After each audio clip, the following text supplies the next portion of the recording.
طبعا هذا القانون الجعفري هو سبحان الله، هو سيف الله اذا اريد نمثله، او شو نقول، الحاق.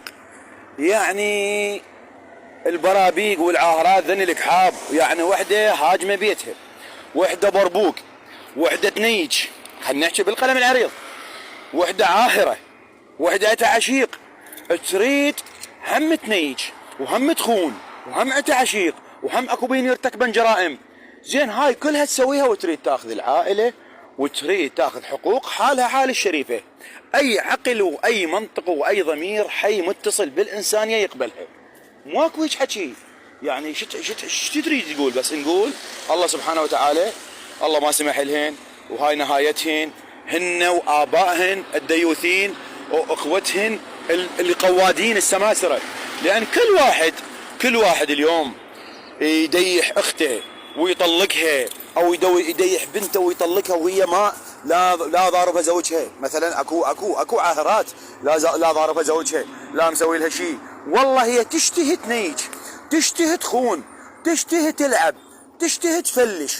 زين تعال انت تشتهين المن تزوجت اصلا بالاساس؟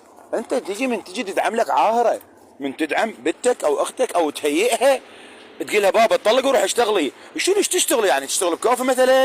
ايش تشتغل؟ هي راحت تنيج يا عار. زين انت من زوجتها، المن زوجتها ورطتها انسان شريف وانسان من عائله. اذا انت عار، اذا انت منيوك، اذا انت قواد، المن تزوج مره والمن تطلقها والنوب تزوجها والنوب تطلقها.